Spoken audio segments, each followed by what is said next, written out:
All right, sorry. Just before this episode starts, I just want to let you guys know that we are not going to discuss the Pinball Awards. Reason being, we recorded this on the Friday before the Pinball Awards, so none of the other guys knew the results. So we are not covering that. This is obviously coming out after the fact, but we will absolutely cover that on the next episode. So in the meantime, enjoy the conversation. Thanks.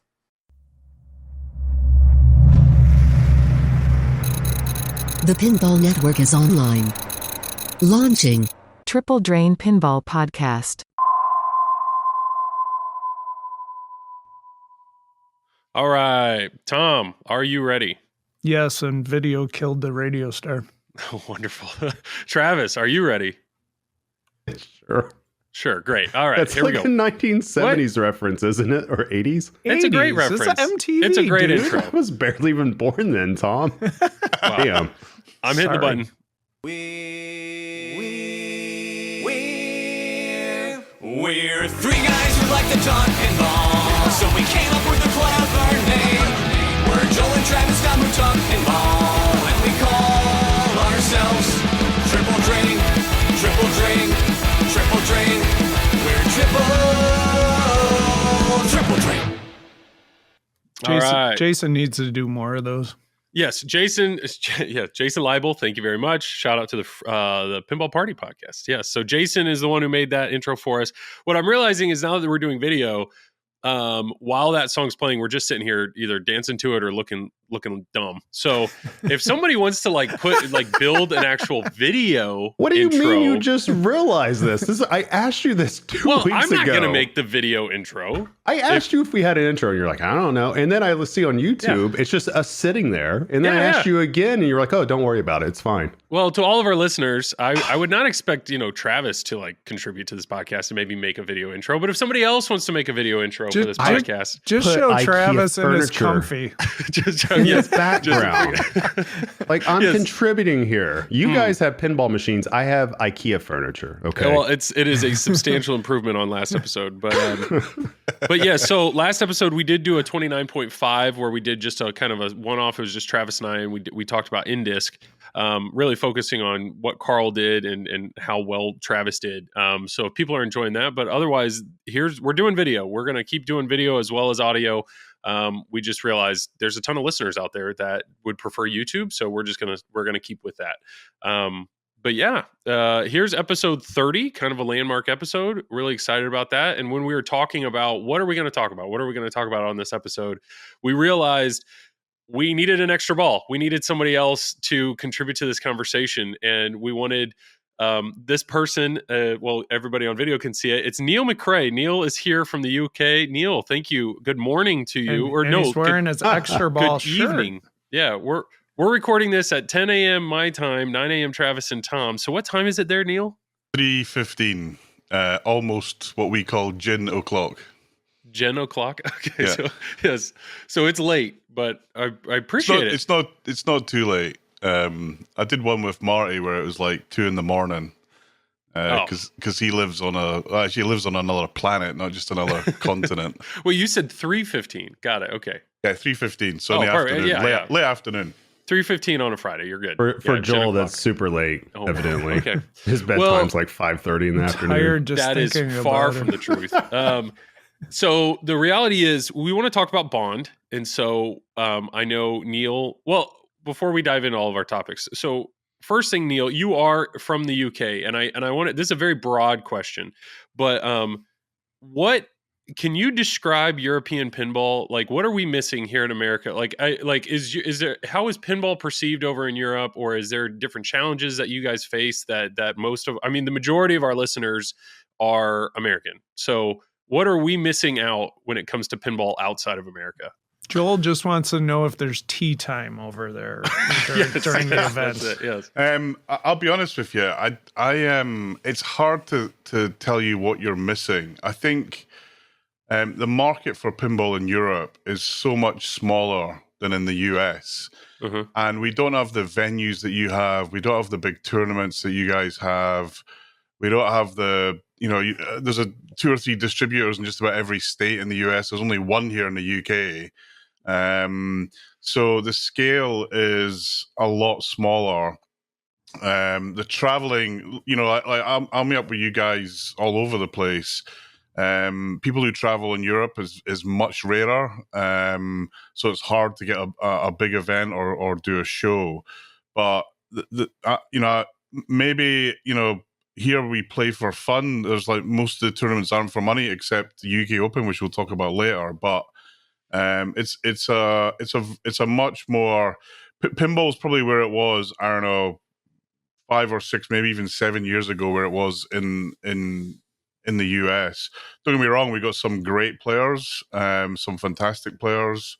We also got some great distributors and mod makers here, and there's a great vibe here, but it's on a different scale. And the challenge with that is it just makes everything more expensive because all the games get shipped from Chicago. Most of the parts we need come from the US. Everything that just makes everything a bit more expensive, which then makes the market smaller over and over. But we got a good community here. The UK is probably one of the smallest European communities, which is one of the reasons why I come to the US so much, because I want to do more, and it's just easier to do that, and work lets me do it. So I wouldn't say you're missing anything. I think the community, there's like we all kind of know of each other. There's a great community like that here. Again, some of you guys have met some of those players at Indisc. We had Arvid over and Andy from the UK as well as me. So you'll have met some of them, but I don't think I wouldn't pinpoint anything that's missing. If I was to say what are we missing in Europe, I think, talking about states shortly, I would love for something like that to be in Europe, where you've got all day local pinball on Twitch, everyone going for it. And I found that super exciting. I would kill for something like that in Europe, but it just doesn't exist. And the number of, so if I think about the number of like barcades in the UK, there's maybe 4 in the whole UK, and none of them are near me, which is why I have this shed full of games, really. Yeah, and I'm jealous of that shed. I know you have, what is it? Domino Arcade is, I think, your YouTube channel, and I've seen your videos. They're very entertaining, very cool, incredibly impressive shed. It's a fantastic background on the video, just like Tom's background, and mine is kind of a small version of that, and Travis's background is a table and a shelf. So I have a diffuser back there too that changes colors. Yeah. It's beautiful. Thank you, Tom. I appreciate Neil, it. What you had mentioned Twitch. So one thing that surprised me, I now stream for Flipping Out on YouTube, and what we're seeing is there's a lot of views that are coming in overnight, and that's because people are watching it overseas. So like from a Twitch standpoint or a streaming standpoint, how good is the community over in Europe? I mean, is there consistent streamers? Is there consistent media during the day when you're awake for that? I mean, I would say no. I mean, the only consistent pinball streamers are really probably JDL, who does tournaments. In the UK, I personally am the only regular streamer, and I'm not even that regular. Oh, wow. There's a couple other streamers in the UK. They just kind of do it ad hocly. There's We Love Pinball, which I think is part of TPF. TPN. TPN. They're in Germany. They're good guys. Yep. They're usually on roundabout now, actually, in the late evening in Germany. They're good guys. You got what's his name? Flip. I forget his name. Another German streamer that's on a lot. He does cool T-shirts. I forget his name, but he's always on. But that's one of the other challenges in Europe. We all speak different languages, and that is definitely it's a barrier. And don't get me wrong, the guys in Germany will speak English, but they're not, when they're streaming, they're kind of focused on their own local players mostly. So not a huge number of streamers, and actually that's one of the reasons why I kind of had a slightly weird approach to how I did streaming at the UK Open, because I wanted to get an audience. So. It's there's people experimenting, but I wouldn't say that there's a regular sort of streaming regime out here, which again is a shame. Video game wise, it's huge. I mean, sure, massive, but pinball less so. Yeah, especially since COVID, I mean, I feel like almost any point in the day, at least over here in America, you can open up Twitch, go to Pinball, and somebody's streaming something. Like it's awesome that's so readily available. But I know as somebody like myself who does stream, it's almost like I've completely forgotten about the European market or even the Australians, anybody overseas that happens to be asleep. I mean, they want the content. It's hopefully they watch them after the fact or restreams or videos up, later on. But yeah, I know you had mentioned the UK Open, and we can go straight into that. You streamed the UK Open. Well, here, just preface it. What was the UK Open? Who all was there? Yeah, so in Europe we have this championship called ECS, European Championship Series, and it's made up of, I think, about 6 or 7 tournaments across Europe. One of them is the UK Open. And again, these tournaments are typically being ran on a kind of smaller scale, around about 60, 70 players. Okay. But with COVID, a lot of them have kind of, some of them are in a bit of flux because of COVID, believe it or not, still. So I think it's the guys in Belgium where the venue they used to use for the Belgian Open has still has become like a hospice for long COVID sufferers or something like that. So they've lost their venue. There's a couple other places. I think Dutch Open has got a venue issue. And when I kind of announced the UK Open last year, so I also helped run a pinball co-op called Pinball Republic here in London. When I announced it, I got kind of a lot of the European guys saying, "Oh, we're coming," and I kind of had a heart attack because we don't have a venue that's big. Our Pinball Republic place isn't big enough for probably more than 65 people. So I had a chat with the Pinball Republic guys that helped run the co-op, and I said, "Look, guys, let's have a go at going big. I can get some sponsors, I can get some people, we'll find a proper room, proper hotel, and we'll go big." I have to say, none of them were really convinced about it, but I was like, don't worry about it. We won't lose any money. I'll cover it. Whatever it takes, we'll get it done. And last September, October, we had a massive tournament. It was bigger and better than I could have ever imagined. Nice. We got 150 players. Nice. And the streaming part of it was, Jim, who does a lot of the European streaming in Germany, I did think about asking him to help out. I actually asked Carl D'Angelo first for 2 reasons. One, he's an epic streamer. Probably the best. 2, he also runs the software that runs the tournament. So having him locally in the UK in case anything went wrong kind of made sense. So it was fantastic. Loads of the Europeans came over. Quite a few US guys came over. I got Mark from Backhand Pinball to do the stream. Carl couldn't make it because he had work and stuff, which is a shame. But Mark does an awesome job too. Yeah, he's located up in the. So all you had to, I had all the gear. All you had to do was fly over and just set it up. And it went pretty well. We had a couple of issues, a couple of stupid things as you do in events. It was awesome. And now kind of everyone said, "I'm coming to the UK Open, Neil," and I'm kind of now nervous that it could get even bigger. So, but it's a game. It's a good problem I have. I now know that I can run a scale event. Awesome. And you said you did something unique with streaming because you were trying to get views. What were you doing in that sense? Yeah, the uniqueness was I got Mark to come over from the US. Oh, okay. Because he's got a massive US audience, and you know what it's like when you see that thing on your phone, so and so started streaming. Yeah. That just pings people up. When Tom does streaming from D82, if I'm here and I see it, I'm like, I'm usually on a boring meeting, but I've got Tom and the D82 guys doing something. So, having that audience, I really wanted to. So in pinball, we've either got US events or we've got European events, and there's one Australian event, right? What I wanted to try and do is how do I try and bring as many of those people together as kind of one event? And actually, we got a few guys from Australia. I was stunned by this. A few guys from the US, loads of guys from Europe, and actually, the one thing I was probably most proud of, actually, every single competitive pinball player in the UK except one guy who was out of town came to the UK Open. That's awesome. So there was no one missing. And for me, that was like a really helpful bit of support. Yeah. That's awesome. And I know you had made the trip over to Indisc. I know obviously Travis and I discussed that kind of in detail a lot last episode, but I'm very curious, Tom and Neil, what were your thoughts on Indisc? I know, obviously you mentioned Carl. It's like, there's almost, in my mind, there's like two parts of Indisc. One, you have the incredible high-end competitive, and like the competitors, the skill level is absurd.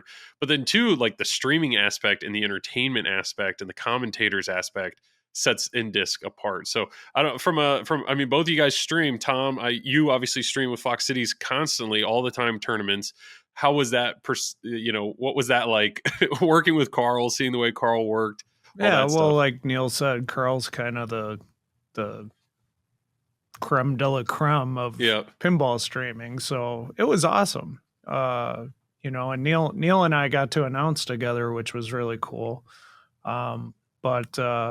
Yeah, Indisc is just, it's just one of those tournaments. It's one of the best ones out there. And I had a good time, even though I didn't make the Open. But I did good in a couple of the classic events. But it was fun. I definitely plan to go back next year. That's awesome. And Neil, I'm trying to say this as lovingly as possible, but you are at the majority of these huge tournaments, and which is incredible that you are traveling over for these. Now, when I see qualifiers, I don't see your name qualifying that often, but yet you still make the trek and are an avid tournament player, which is incredible. I think that's so great that you love it so much. Yeah, look, so I'm one of those players that kind of has to concentrate for like 3 weeks and practice like hell, and then I can play well. So I've come third and fourth in the UK tournaments. I've done better in Europe. Actually, last year I played in. This room's, it's a bit depressing to say this, but last year, with work and a bunch of other stuff going on, I didn't play an awful lot of practicing a pinball, and if I don't practice, I'm done, basically. You then add that to jet lag and the fact that I turned 50 last year. And you're kind of on this downhill cycle. But look, I go to tournaments to, my only goal is I got two goals. One, to enjoy it, and two, to play as good as I could play. And if that means I'm first, hooray. If it means I'm last, that's also hooray. I try to play the best that I can. And sometimes actually I get, and actually I kind of Indisc, let me just comment on this for a minute. Indisc is an outstanding event from my point of view. Running an event like that, the work that's required is an insane level. And Jim, Carl, the whole team there, I think they knock it out of the park. In fact, the UK Open, I literally stole every idea that they've got and used it in the UK Open. The format's the same, the system's the same. I even tried to get Carl to come over and help stream it because I wanted that to be the same. Yeah, because it's such a high quality event, right? Absolutely. And but it's freaking hard. It is such a difficult event. And I kind of look at, I'm not a great player. I have my moments. I've had a couple of things, but I play to enjoy it. It's my way of chilling out when I'm not working. And I get to meet great people. So from my point of view, it's and if I wasn't there, I'd be in here kind of flipping by myself. So I might as well, I'm lucky enough I can jump on the plane, or usually tie it up with work, which is how it usually works. But the level of effort the Indisc guys goes in. Actually, one thing I'll point out, and I'm not sure a lot of people know this, one, Carl wasn't very well over the Indisc weekend.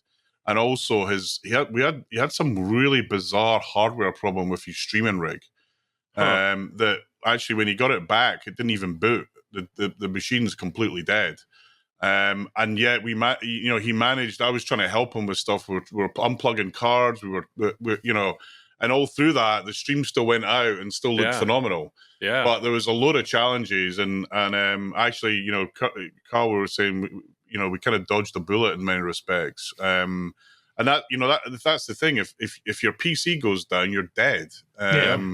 So overall, I love coming to these events. They're great. They're a lot of fun. The community is phenomenal. There's so many great people out there that it's fun to meet them, and you know, if there's anything that frustrates me, is quite often you don't get a long enough time to see everybody, and but you know, that's a nice problem to have, I think. But yeah, I mean, I am, you know, doing 3 or 4 again this year. I'm going to try and get myself organized so that I play a bit better in a few of them, and you know, get out a bit earlier, get used to the time zone, do a bit more practicing. But yeah, I have to really make an effort, otherwise I'm just not good enough.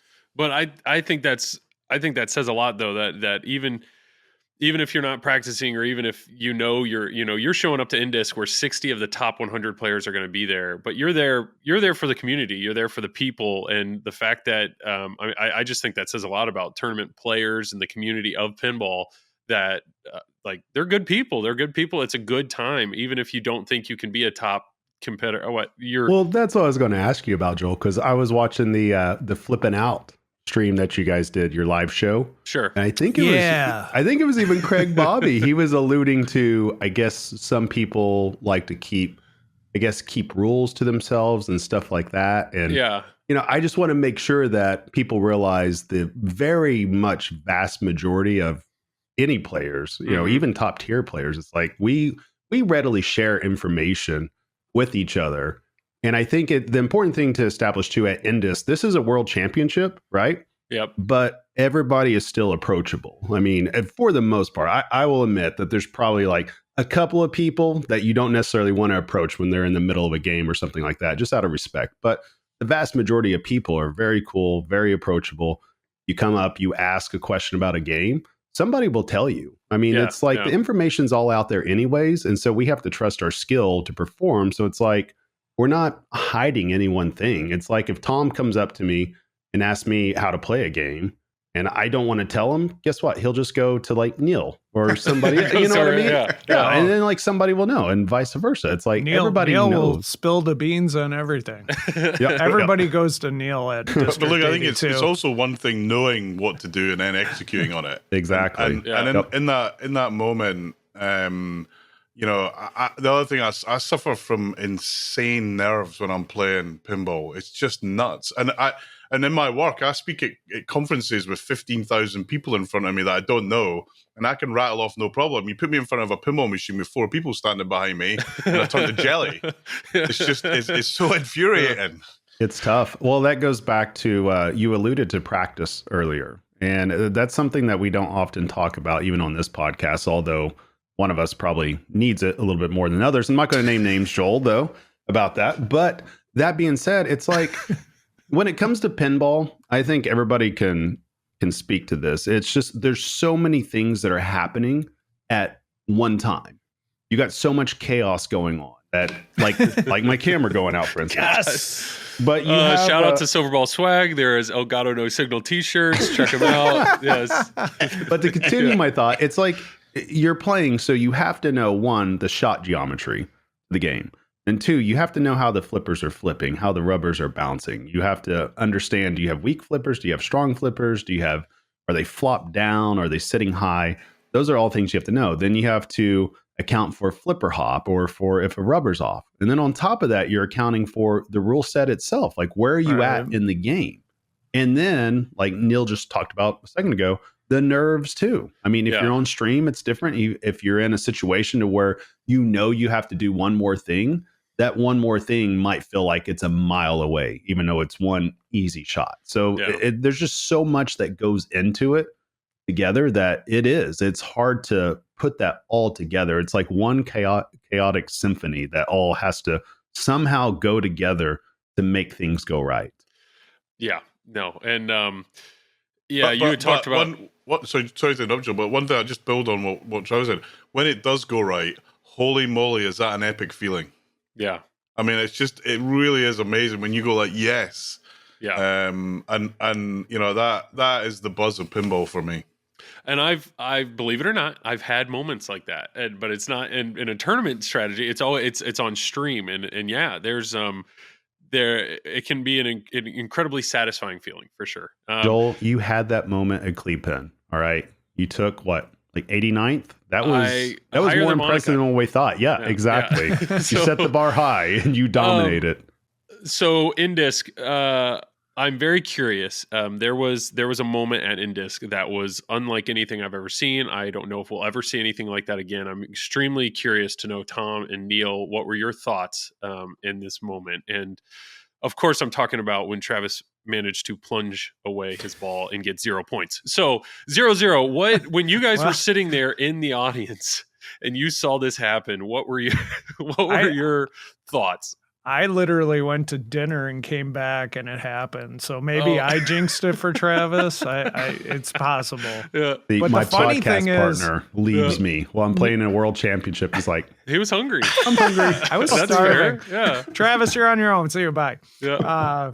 But the funny thing is, we just had our state competition, and Neil Graf was playing me on Paragon, and he did it. That tilt on that game is super tight. It's actually a little too tight. And he did a tap. He was practicing a tap pass, and he actually got a 0 because he tilted the game practicing a tap pass. So before he even plunged? Yes.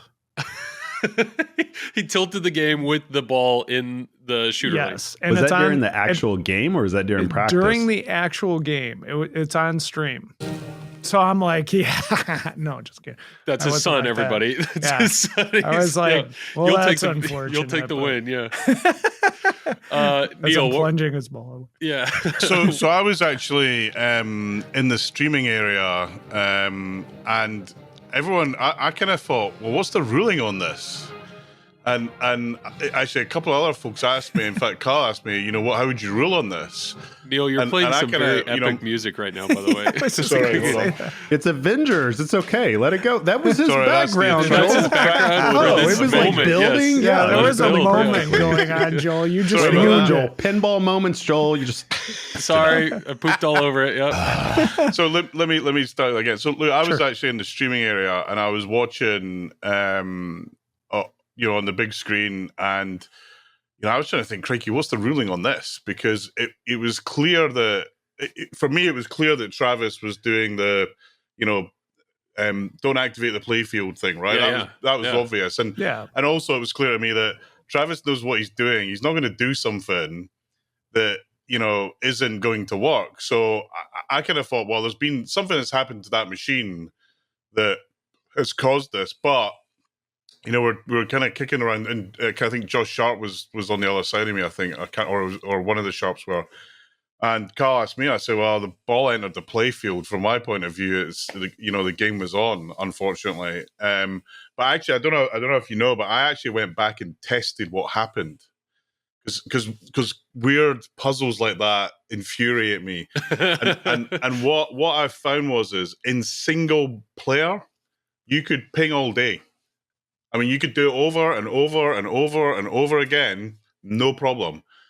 In the finals, you got other players, and also Gottlieb, I can never know how to pronounce that. Gottlieb, yeah. Weird American thing. They're not known for great code, right? And they're probably not known for tournament play either, actually. So, what happened is if you hit 3 switches, and I repeated this several times, you hit 3 switches, that was it, you were done on a multiplayer game. So a little bit unfortunate and a hard way to learn, and especially on the World Championship on stream. I was like, oh my God. But, Luke, that's pinball, right? That's why we love it, for these kind of wacky idiosyncrasies. We just hope that they don't happen to us, when they happen, you kind of learn from it and move on. Yeah, Travis was going for the low score strat. He told me. I was lulling everybody into a false sense of security. I actually checked if there was like a no score final thing that, because in this we're giving away these coins, and I kind of thought, wait a minute, is he going for that for a moment? But in the finals, I didn't get that, but I became a meme on Pinball Degenerate, so it's fine. But it's good. Yeah, but actually, I know you guys covered this, but Luke, Travis, I said this to you at the time. To get that far in an event like that, where the competition was so high, I mean, it's just a major achievement in pinball, and it was great to watch. Really good to watch. Yeah, no, I appreciate it. It took a lot of work, and just going back, a lot of deliberate practice and endless hours that people really don't realize, because there is still people out there that think that there's an element of pinball that's just, or that pinball is just lucky. I mean, of course, you have to have some sort of element of luck, but you have to put yourself in position to experience that luck too. You almost have to make your own. So yeah, it's just, I think anybody that watches that is just now getting into competitive pinball, or they are dominating their local area, they haven't ventured out yet to play against national level competition. It's just know that it does take a lot of practice, but you can do it. You just got to study up on rule sets. You have to really work on flipper skills. And the best thing you can do, the best thing by far that I did, was I just turned all my Stern games at home to like just murder pins. I mean, outlanes were gone, rubbers were gone, no ball save. There was no parachute and no restarting games. It's like, you have to achieve this and then you have to do that. And that helps. I mean, if you can turn your games at home into the most difficult games you'll ever see, it makes life a lot easier. Because what's the number one thing you guys hear a pinball player say when they go out to a new location or they're playing at a tournament? They're just like, this game plays weird. This game plays different. Like, if you can't adjust, you're done. So why not just make your game like one game at home, play ultra hard? So guess what? It makes it easy for you to adjust once you're in that situation. Then you make the adjustments. Guess what? If there's 10 other people not making that adjustment, you have the advantage right off the bat. That's what Joel does. Yeah. I like to have fun with pinball. So Joel turns his games into 10 ball, unlimited ball save. I never rubber bands on the outlanes. We know what Joel does. I mean, the other thing I do the same thing, Travis. The other thing I've done is got the glass off and just practice shots, just being accurate. That's where I struggle. Is I'm just not accurate on shots, and you miss something, and then you're in recovery mode. Yeah. And yeah, you can practice recovery mode, which you need to practice, of course. But the best way of not getting into that is to be shot accurate, and that is, for me, that's where the practice pays off for me. Yeah, for sure. And that's one thing, just watching the stream and seeing these high-end competitors. I mean, it's clear that their flipper skills and their accuracy is insane, but it's the recovery. It's the being able to get the ball back in control, back cradled up, and get the ball where they want. That's just absurd. Well, to me, that's beautiful to watch too. I know that, of course, going back to what you guys talked about, Joel, with your group, that I know that there's a lot of people that, if they're just now watching pinball, or there's a group of people that may not like watching competitive pinball because they see the same shot happening over and over and over again. But like to cheetah me, in the left orbit, yeah. Well, to me, there's a beauty in that. It's like figuring out a puzzle. It's chess. You see a spot and you exploit it and you keep going for it, and you have to skillfully do it. And a large part of people that watch like pinball tutorials and stuff like that, they see how to approach a game, but that doesn't necessarily mean that's how you approach it from a tournament standpoint. Yeah. And I think that's what's exciting about pinball right now, is you see things rapidly evolving to where you even have top tier players that are like, I never thought of approaching a game from that way, using this different pathway, or just picking out this shot. And that's the biggest thing. It's not necessarily about continuously going for the highest scoring shot. Sometimes it's about going for the safest shot. Yeah. And repeating that process. If you can hit the safe shot 5 times in a row, and you can get to the same spot that you would be if you took an unnecessary risk to take 1 or 2 shots at something, you might be better off taking the 5 shots. And that's just, I mean, to be honest with you, it's not easy doing the same shot over and over and over again. It looks like it is for some people, but it takes a lot of brain power to stay calm, stay under control, tell yourself you're going to hit that shot, and then keep going. Yeah, it might be boring for some people to watch, but if you're watching, like, again, high level chess, and you watch somebody sitting there for 10 minutes to make one decision because they're playing the whole game out in their head. I mean, if you have an appreciation for competitive and for tournament, that's what you want to see. For me, I'm more excited about that personally than I am watching somebody go for a wizard mode, or watching somebody blow up a game that's just set to baby settings. Like, that doesn't nothing to excite me at all. It just doesn't. No, I get it. No, I totally get what you're saying, and I know that is quite a conversation. When I did the Flipping Out with Friends stream and Zach was on that, I know Zach Minnie has some very differing opinions when it comes to what he feels pinball entertainment should be, and you got these two sides of it, like the storyline aspect of it, the wizard mode pursuit. How do we show people that pinball is more than just repeating a shot? Or, there's challenges there with, when you look at the stream, you look at some of the final games that are being played when there's 10,000 plus people watching. It's some of these older games. You have Bad Girls being streamed. It's like, why are we not streaming these newer pins that can be sold? And I think I understand what Zach wants, but I also understand what tournament pinball is. And I know that, it was, to me, seeing something like how is Keith and Escher and Travis going to handle a Bad Girls? I have no idea. I know what they're going to do to a Godzilla. They're going to blow it up. They're going to blow it up, and we're going to see a ton of the game, and the game's going to be an hour and a half long.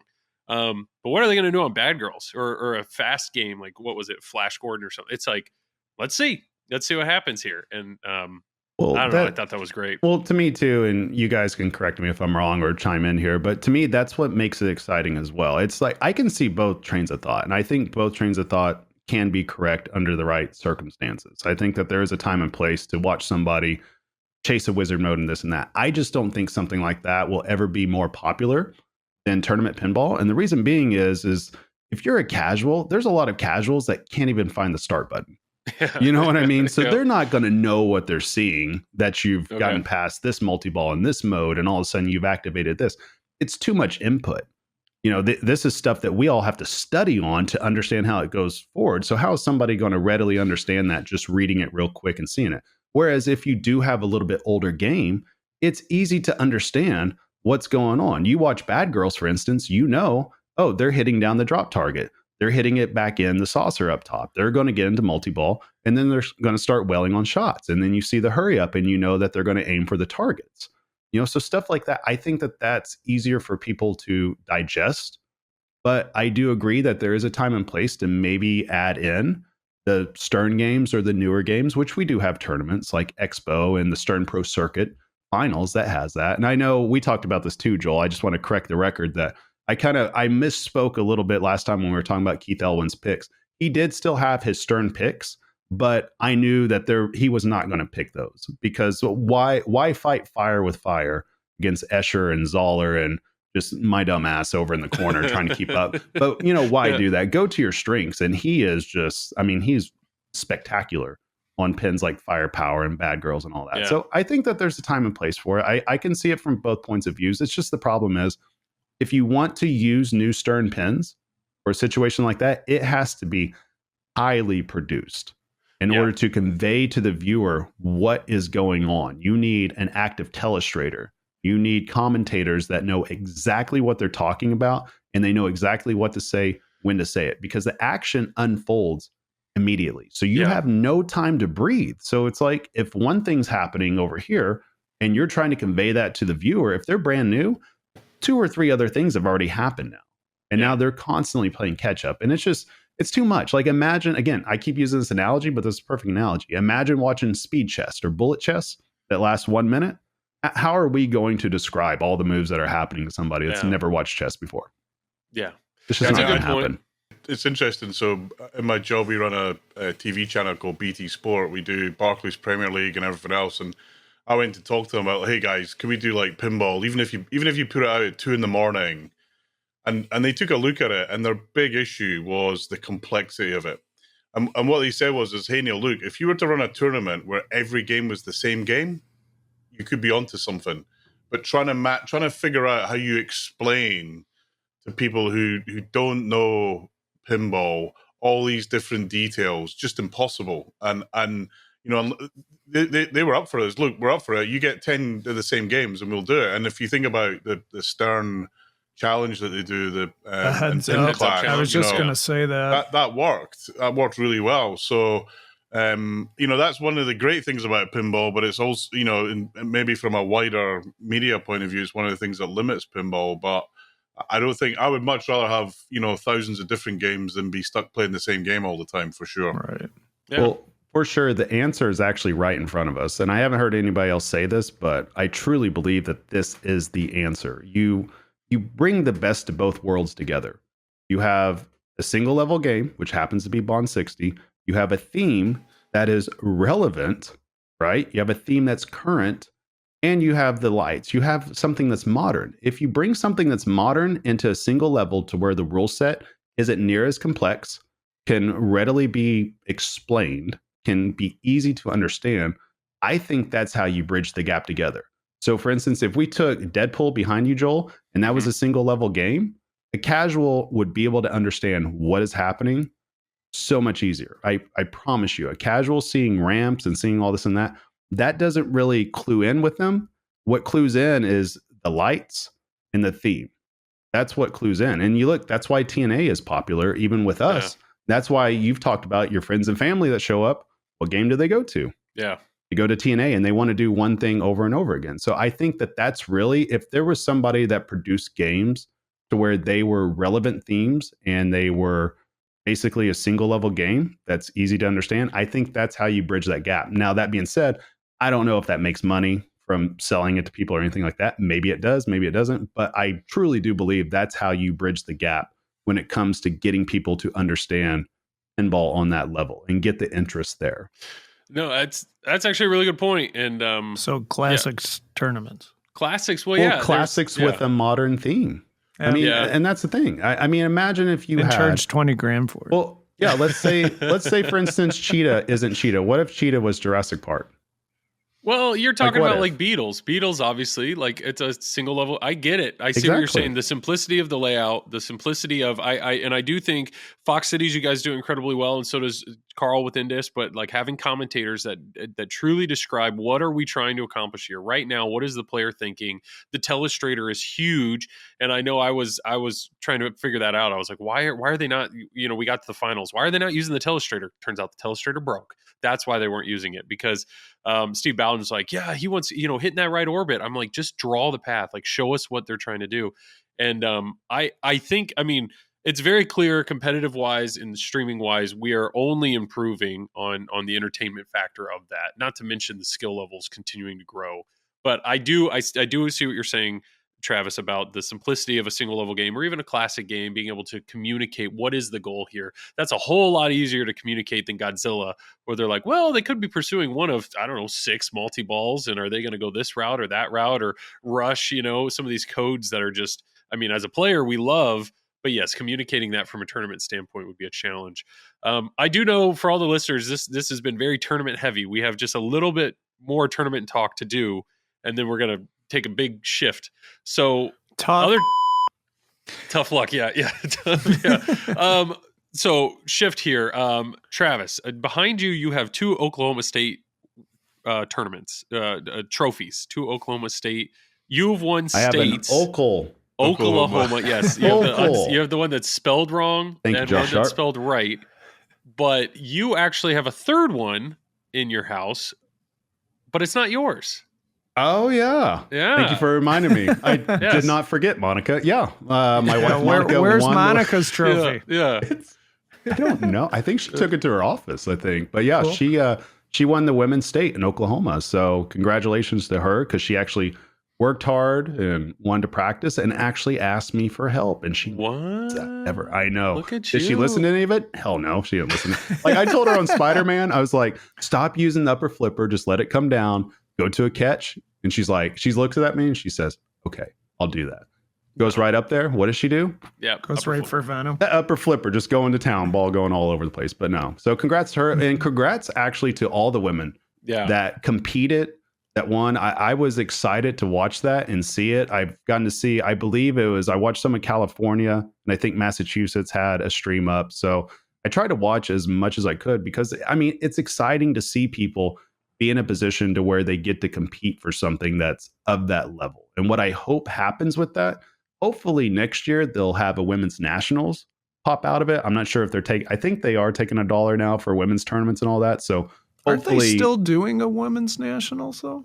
well, Like, it's not the based Worlds, on the. though. Oh, it's the world. I think it's Worlds that's being held at Dead Flip, right? I think that's like women's Worlds or something like that. But yeah, Right. there's no nationals that it feeds into. So hopefully there was a lot of interest, at least from the Oklahoma point of view, of women seeing that, and they wanted to go somewhere. And some of them thought they were going, and even I thought there was going to be a women's nationals. So it's like finding out that there wasn't yet, a little disappointing. But hey, I think it's coming though, because I love the push that's coming with women's tournaments and, seeing the ability too. It's just everybody's getting so much better just over the past couple of years. You could tell that even the young, old, whoever it is, just the overall flipper skills and the ability to know what to do and when to do it, you could tell it's getting better and better. So I look for big things coming out of women's tournaments for 2023 for sure. Oh yeah, and I'm starting to see even more women's names in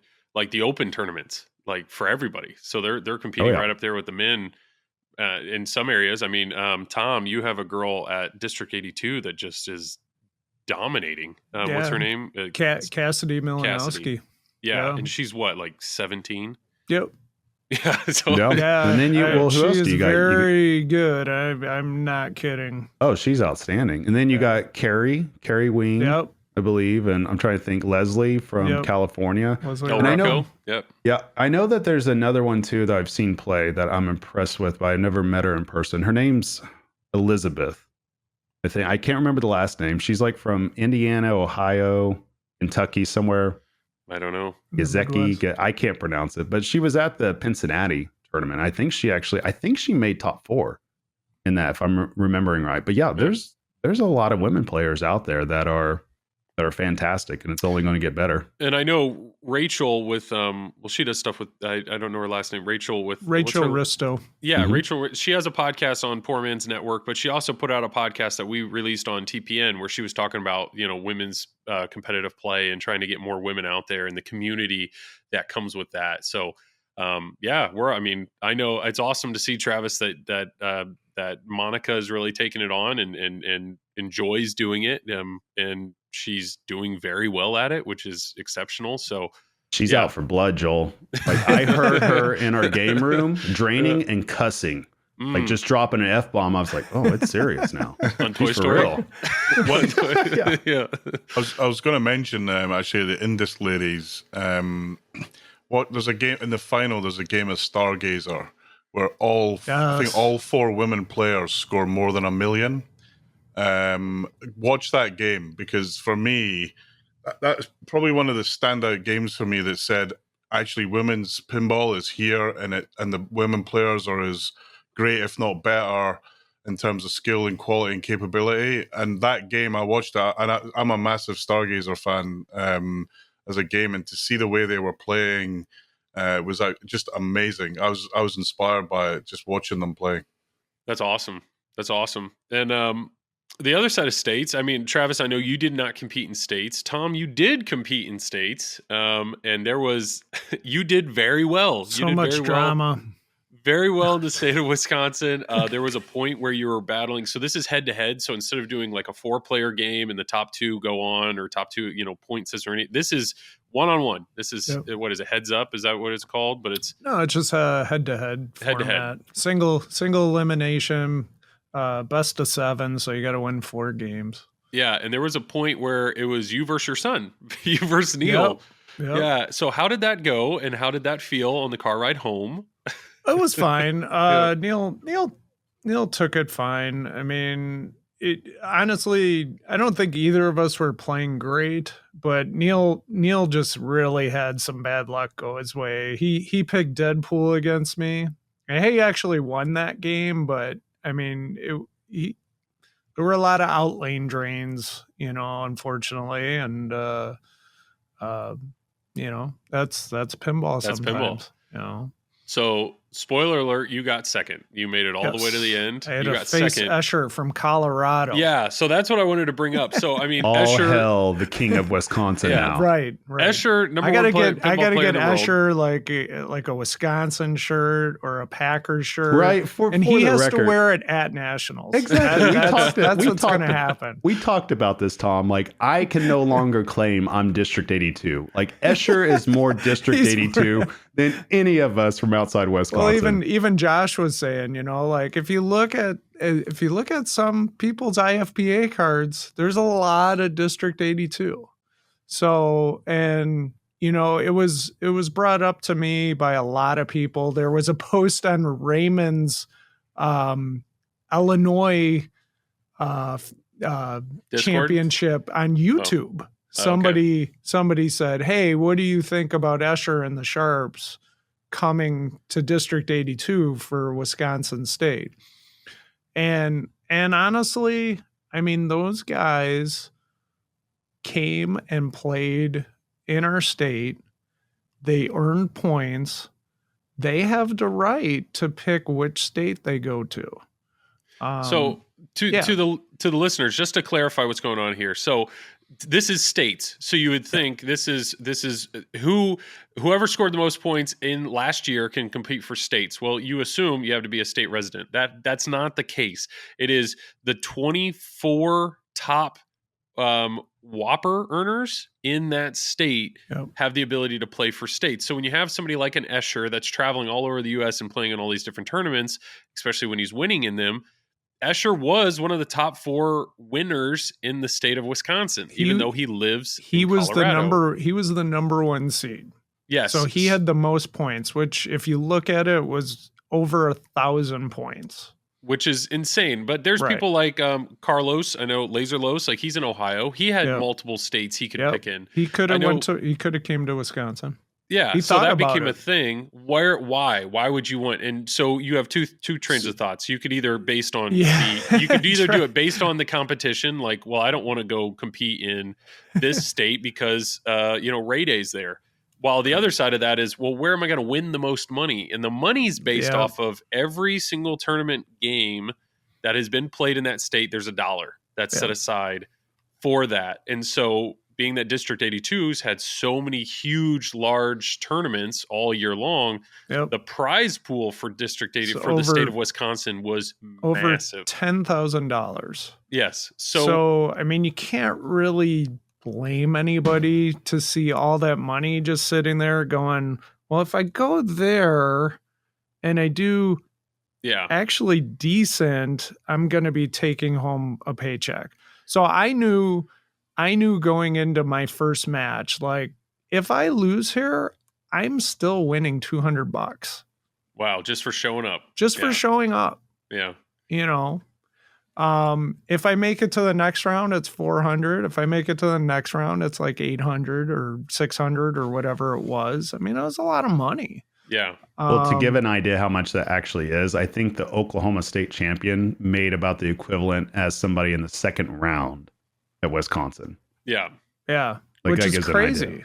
It's crazy. It is weird because, yes, you're right that Escher's flying from Colorado. But sure, if Escher's going to play in Colorado, potentially win Colorado, why, like, he's incredibly good. I mean, he won Indisc. Well, there's still good players in Colorado, too. I mean, that field is really difficult, too. You got Jordan Deshane, I think is the last name. Yep. He's really good. He won. He beat Adam Lefkoff, who's Escher's dad. And then you have Walt Wood and Zach McCarthy. Walt is so great. Yeah. And Zach McCarthy is like phenomenal. And you still have Donovan Stepp too. And Donovan Stepp, yeah. So it's like, and Donovan's been playing for years and like in Papa finals and Elgato no signals. There's just camera again. It's every 30 minutes. It's almost if like I would have played in Wisconsin and won, I could probably afford to keep my camera on. I think it's been very clear that this is not a mechanical problem. This is a user error. This is a me problem. Well, so the thing is too, with State, I still am. I very much wish State would be set up to where whatever state you're in, that's where you play at. Because I wish it would be more community based. But I do understand that these are the rules. These are what we play within, right? So I don't blame people for wanting to go play elsewhere, for wanting to go see. Because I know, we had a couple of people come into Oklahoma back in 2020. And for me, I'm just kind of like, okay, I saw that as a challenge. I'm like, I'm going to defend my turf. So it's a unique. So if a rule was in place, I wouldn't have had that type of challenge either. So, I mean, there's pros and cons to it, but I think at the same time too, if you tried to do state line rules, that would just be way too hard to police to implement that rule. It's just, it'd be too from confusing. Both sides. So, you might have a situation where somebody lives on the border of 2 states and over the border is where all the pinball's at. So do you want to really tell that person like, hey, you can't come to our state because you're not in the boundary of Wisconsin? Right. Yeah, the Sharps know. are in Chicago. That's a Well- few-hour drive north to go. Yeah, but the participate. funny thing is, I don't even know if Josh qualified for any other state, but I don't think he did. but Wisconsin. Yeah. Right. Well, the same thing goes for here around the St. Louis area. You have CP Pinball, which is about 45 minutes from my house, but it's on the Illinois side of things. So it's Illinois points. So I think that's why we had like 5 or 6 or 7 people that went from this area, or at least that play in that spot, and they went all the way to Chicago for the state. And the same thing happens with Kansas City, where you have people on the Kansas side, Missouri side, you have people qualifying for both. So yeah, there is cities that borderline states, and that would make it awfully difficult to tell somebody, okay, you don't play here. That might be like an hour away. You have to travel 5 hours this direction to play in your state. So yeah, And I, there's- mean, I see it both sides. But I also, take somebody else's side. I see somebody who, plays in that state, doesn't go anywhere else, and then, they see somebody else from another state where they're like, well, you bumped me out because I could have taken that spot, So But then what are we going to tell that person to do? play better. There you go. Just win some more. Yeah. Well, Play in we're- more events. We're you know? approaching about an hour of tournament talk, which I know is Come on, fine. Joel. Joel. It's where Hey, it's at. Where are there's- where are the numbers at on Twitch? It's all in tournaments. I get it. I Watching get it. Joel loop out on Bond. That's where it's at. I almost feel like we need to have a poll. I try to make sure that this podcast is balanced. I know we have a lot of tournament players that enjoy this podcast, but I also know there's a lot of players that don't. With that said, though, I mean, our conversation, Travis and I, that we had last episode, we did get some really good feedback on that from people that don't play in tournaments that just enjoyed the Yeah, we discussion. had one here's person tell us to not waste server space. That was good feedback. Yeah, I saw that on Here's the YouTube. thing, Waste of Joel. server We've already space. talked more tournament talk than a final round podcast. Yeah, that's and fair. we haven't mentioned one dick. So Yeah, there we I mean, go. we got something Yeah. going. Well, is there anything to wrap up the tournament talk? No, segment? we just need Is to there go anything- straight to number one now. Number one on our production list. that All we right, skipped number over. one. Yeah. This is so. Why did we ask for Neil? One, we're trying to obviously, we're going for a global podcast here. So first off, that's why we like Neil. Two, And we Neil's awesome. So yes, we clearly we knew he's been at almost every one of these tournaments that we've talked about so far, which is incredible. But two, Bond. When I think of James Bond, I think of Englishmen, right? And it's like, so there are some Bond fanatics here in the States. I know like David Dennis up in Canada, he's a huge Bond guy, but James Bond over in the UK is a whole nother.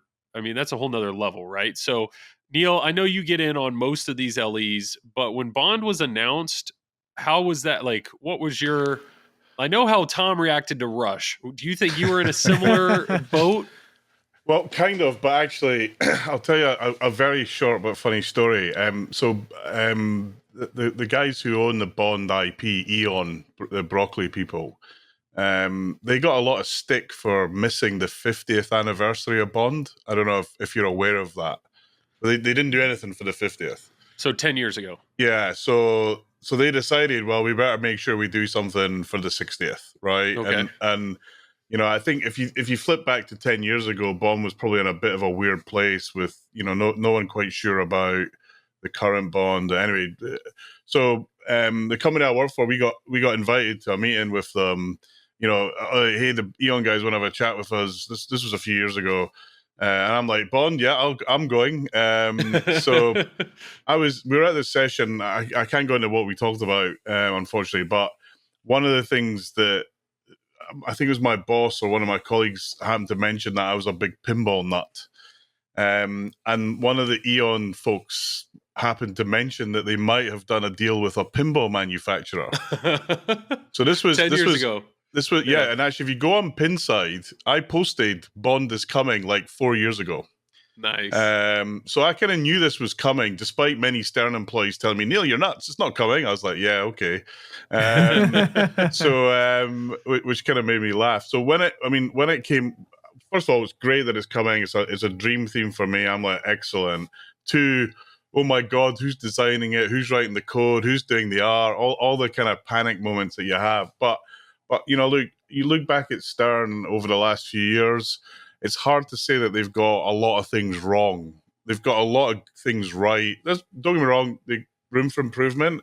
But I kind of felt actually, and also knowing Gomez, he's kind of in the same era of me. I thought, I bet he's a big Bond fan. Turns out he is.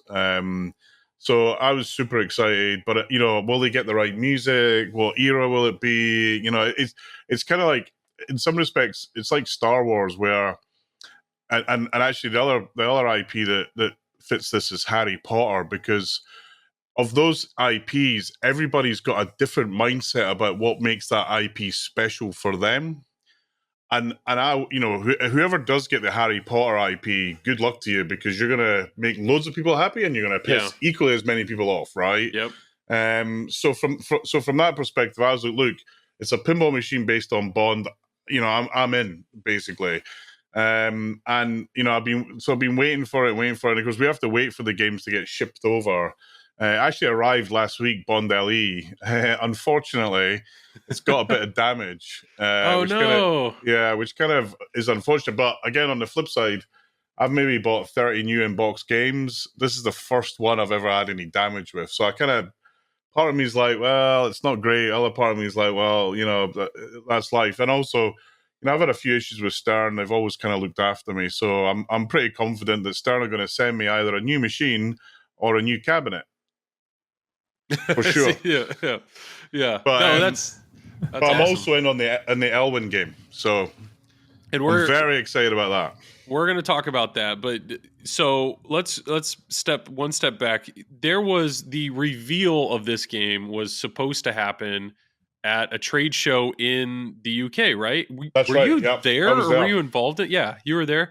I was there. So Electrocoin is who's the distributor here. A guy called John runs it. Really nice guy. I help them out. They've got a location in London where I help them set up the Stern Insider Connect, and I know them well. I'm also obviously I'm a good customer there. So they were like, oh hey, we're gonna have this, and they gave me I was invited down there, VIP. It was awesome.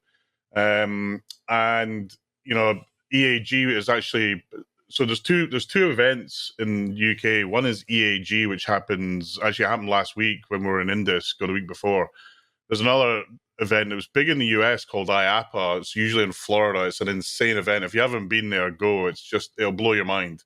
Usually happens just before Free Play Florida. And then IAPA have decided to do an international event. They did it in the same venue as EAG, and it was huge. I mean, I was like, wow. It would, compared to EAG, it was mind-blowingly big. Everyone who's in coin-op was there. Bouncy castles and popcorn makers and pinball machines, you name it, it was there. I mean, they had this event, and unfortunately, I don't think whatever decision you make is gonna be the right one or the wrong one. Our head of state, the Queen, died the week before this event. And I think both Stern together with the licensor, I don't know for sure. They decided actually we probably want to hold this off, and actually I kind of applaud Stern for that, because they're an international company coming to the UK. They could have said, who cares about all these British guys? We're launching our game, right? But I don't know if you saw the Olympics with the Queen with Bond in 2012, where they made it look like she jumped out of a plane, and actually some head of state asked the mayor if she really did jump out of the plane. It was that they did it that real. I think it was a great move by Stern. It was classy. A lot of people were saying, they're just trying to do this or that, or the game's not ready. The game was there. I saw them. There was unfortunately some really bad photos of it leaked, which is infuriating. I wish, if there was one thing I think Stern, and not just Stern, other pinball manufacturers, quit. As soon as you see leaked photos, get the real photos out quick. Yeah. Don't wait. Get the real ones out, because everyone looks at it. I remember Stranger Things, right? That got such a beating because some photo leaked out from CES. Now it's the game that everybody wants, and they're paying $20,000 for it, for an LE. And here in the UK, there's about 8 of them in total, and they sell like hotcakes. So, not a great launch. There's a few stumbles. They then relaunched it at the 60th anniversary of Bond. There was an event at the British Film Institute. I went down there. It was actually the same weekend as the UK Open, so I kind of popped over there just to say hello. I couldn't stay for very long, but all the Bond people were loving the game, and it was great to see it and a whole lot of other 60th anniversary stuff. Yeah, no, that's awesome. So did you have a chance to play the game or see it before it was released? No, I played it. I played it. I'm trying to think whether it was released or not by then. It was because they had put it out on the floor and then they took it off the floor. So I don't believe anyone got to play it at the show at all. It was on the floor for one evening and then the next day it was gone. Yeah. In fact, you couldn't have even found where it was because they wheeled in a whole lot of other games. Okay. To fill the gap. So there was no. I'm pretty confident no one played them at that event. At the other launch, then obviously people played them. Yeah, so I know. So when it comes to the Gomez Bond, Zach at Flippin' Out has let me borrow one for the last few weeks. I've been playing the heck out of it. Props to Stern that they are continuing to put out code updates. The game is, I would say, where it's at right now. It's 0.84 code. I think almost all the major villains are in it. All the henchmen are in it. I think all the weapon modes are in it. The Bond women still don't do anything, and there is still no stacking. So you still can't play multiple modes or multiple things at the same time. Now, I know Travis pointed out, I think it was like today on Facebook, George Gomez said they have full intentions of adding stacking in the next code update. I don't know. Initial impressions, Neil? I mean, if this is a theme that you love, what are your thoughts?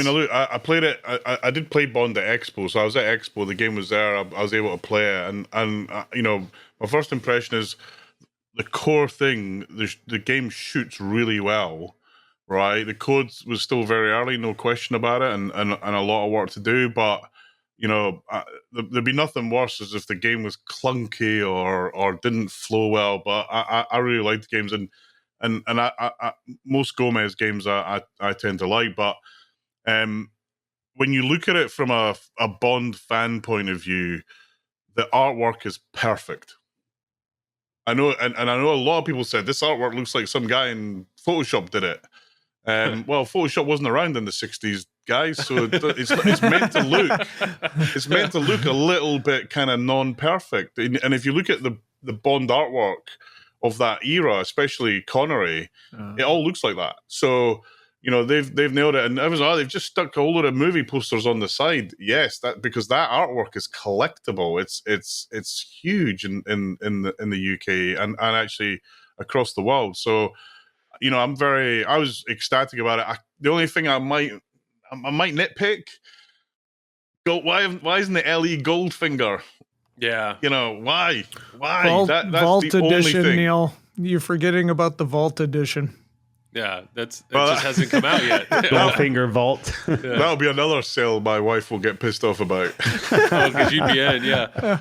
So, no, I that's cool. I'm glad as a Bond fan or fanatic potentially that you're excited about that. And then the other side of that is, and we've talked about this as a group, I think we all love the look or what we're seeing in the Bond 60th edition that Keith has obviously designed. Yeah. I know, at least the three of us, we're not buying one. And so we're like, well, who are we talking to that is buying one? And boom, Neil. I mean, it was just you fit that bill as well. What were your thoughts first, what were your thoughts when you heard that there was going to potentially be another version of the game, that Keith Elwin, you weren't prepared for that, like double dipping your dream theme, right? No, I mean, well, look, this is, I think, Travis captured it really well, and when you guys talked about it, which is what a great time for pinball where you can do something like that. Okay. Can you imagine trying to do that, 10 years ago, even 5 years ago, maybe not. So, and then it's the theme, how many people that are Avengers crazies would love another Avengers Special Limited or, Batman? There's loads of folks that would love their game to have a special edition. I'm like, yes, my theme's got it. Hallelujah. And then then my kind of bank manager phoned me and said, danger money, it's kind of, you kind of know, look, this is going to be expensive, like the Beatles, like Batman LE, Batman 66. So, I knew it was not going to be a low cost pinball machine. Although, actually, I think Stern might have sold a gazillion of them if it was. Yeah. So again, you look at what they've done, and actually, as a Bond fan, what Stern have done is actually pretty impressive with Bond 60. It is incredibly rare that you see Bond from the multiple Bonds from multiple eras, with multiple bad guys and multiple gadgets in the same thing, right?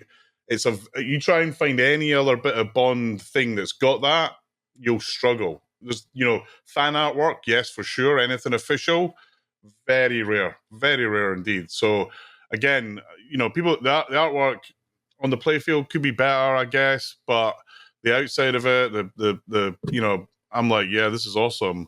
The game, look, who doesn't want to own a Keith Elwin single level game? Yeah. I mean, that was the second thing. Right behind me, you can see I've got all of Elwin's games. They're all brilliant games. Actually, you mentioned, Indisc, how accessible is this? Keith came up to me and said, "Hey, Neil, I hear you're buying a Bond." I was like, "Yeah," and I was like, "You're gonna love it," and I was like, "Yeah, super excited," because Keith wouldn't say that if it wasn't, and frankly, we know that his pedigree in building games, right? So I'm really excited. Actually, I thought it would be more expensive than it was, candidly. Yeah. Okay. And I kind of, loudmouth, yeah, 20 grand, I'm in. 25, I'm out. Because I genuinely believed it would be 25. That was in my head. That's what I thought it would be. So, and look, it's crazy money. Is the value of what you're getting worth the pennies that you're paying? Absolutely not. But as a Bond fan, as a pinball fan, it's not that rare either. But I'm also a big Stern Classics fan. I got a lot of the Stern Classics, and it's kind of the similar sort of setup. So I'm super excited about it. It will be in the bank at UK Open. Nice. Nice. So I'm going to make sure that anyone who wants to play it can play it. We're doing a Bond special event here for our members at Pinball Republic, where we're going to bring all the Bond games together for a mini tournament. I'll take mine to the club. But as a Bond fan and a pinball fan, this is probably my high for the next 20 years until the another theme I love comes along. So that's awesome. But I think I really believe it's awesome for pinball that we've got to a place where we can. That things like this, that this sort of experimentation's happening. I kind of hope Stern look at it, and other folks look at it as like, well, how can we do that, but do it a bit more volume and a bit more accessible? Because we need scale in this industry. Well, I think you hit the nail on the head too when you were talking about, or you're alluding to your utility for the product. And I think that's what a lot of people need to understand, that one size won't fit all. For consumers, it's something that somebody sees that they're like, okay, this is too much money. That doesn't equate to the whole industry is like crashing on itself and they've jumped the shark, this and that. Like it's one product in dozens of products that are available. And what cracks me up about this is looking at the reactions to it. And again, everybody's entitled to the reactions. I'm not going to say people are wrong. But what cracks me up is the ones that are complaining about the money. It's like, okay, you have 5 cars. And you're one person. It's like, okay, you're obviously shelling out a ton of money because you're into cars. That's fine, or you might have like 30 pinball machines in your collection. Like, okay, you like playing pinball. Or you might be like us, that we have like an expensive computer, or we have a Funko collection or a Lego collection. You know what I mean? Like everybody has their thing that they do. Everybody has their hobby. And so I think that's one of the things that kind of gets lost in the shuffle, that when somebody sees something like this, they're like, okay, who wants this? Who wants to get this? Oh, it's too much. It's this and that. The price is what the price is, and the utility is going to be whatever the utility is for the end user. And what somebody sees here, I mean, that's, to me, I very much do believe that this product, based off of how many are going out And based off the reaction, I've told Joel and Tom this, and this is the first time I'll say this publicly. I truly do believe that the value of this will go up in the next 5 years or so. I think that we will have ourselves a Pirates from Jersey Jack situation, because if not many go out there and the game shoots great, and just like Neil said, he hit the nail on the head. And this is completely 100% true based off research that I've looked through all the Bond 60th stuff from other industries. It's rare that you see all of them together in one product. It is rare. I don't think I've seen it even one other time besides Pinball. So that's something that's so unique that at the end of the day with this product, all it takes is for one person to see it and for one person to want it. And that's where you see the value start going up. And I truly do believe the value will go up on it eventually, assuming that it doesn't hit like, the 500. I don't think that they'll get 500 out, which makes it even more valuable and more rare. And to me, it's like that might get some people, to say, you know what, I need to get in on this. I mean, that's just the way the market works. And Travis, you had said it before that when people get into pinball, every pinball machine is new to them. And that's something that there are huge Bond fanatics. And if all of a sudden, a few years down the road, some Bond fanatic decides to get into pinball and then realizes, wait, there's a Bond game and there's this and this, and I could get a game that has every Bond in it. And I totally see what you're saying. Neil, I do have a question for you. Do you feel like 4 optic spinners is enough? Should he have done again, 5? As a Stern Classics fan, you can never have too many spinners. I'd have spinners. I love, actually one of my first kind of pinball, one of the first games I wanted to buy was Meteor. It's just to hit the spinner all day. So that's why I'm excited about it. And our club, so all my Stern Classics are there. I've got about 5 or 6 of them, and it's this. I think this is just going to fit in as if it was another Stern Classic with a few more bells and whistles and a few modernization that hopefully will attract more people into pinball at the end of the day. But I mean, the one thing that's slightly disappointing about the 60th, I think there's only like 4 of them coming to the UK. Oh wow! Which is kind of crazy because I've been at a few Bond events where, they're literally like being at a real Bond kind of villain place with the kind of people and the money that they've got, and I kind of think if you're going to go down that market, you probably need to think about your channel to that market more than through the regular channels. And I suspect Stern, 500 games in this space, Stern should be like, there should be fights over them in the Bond land. I just know it, right? There isn't, because they don't know it's there really, and I think Stern are going to find another. If pinball's going to do things like this, they got to find that route to that channel, because the current pinball channel, some folks have got it, the high end game room guys.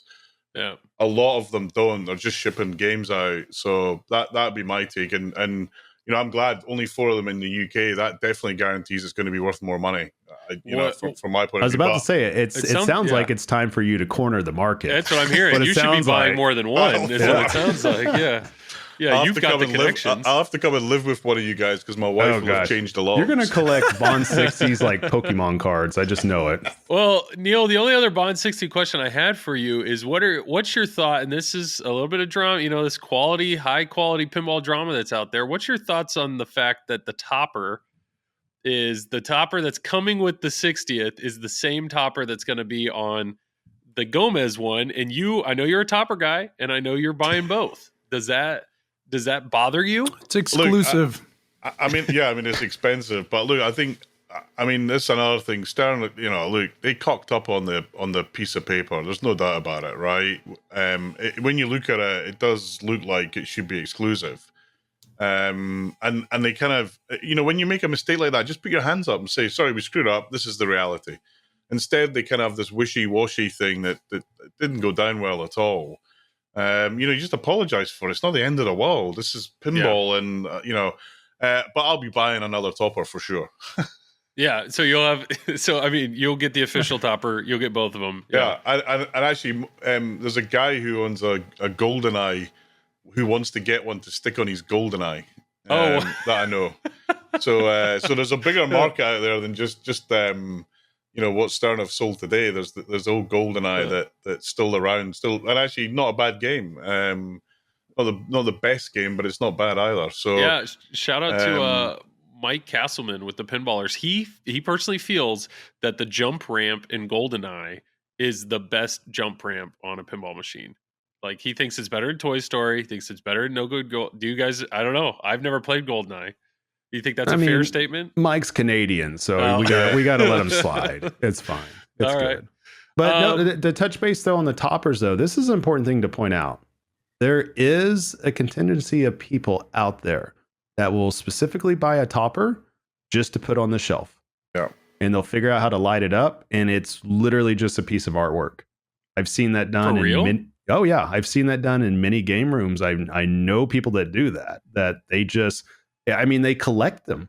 It's a collectible for them, and they don't necessarily put it on their pinball machine. It's the same way that you take a Translight and you put it on a shadow box or something like that that's backlit, right? And then you put it up on the wall, or a playfield on the wall. There's a lot of people out there that will buy a topper specifically just to show off. Yeah, and that's Interesting.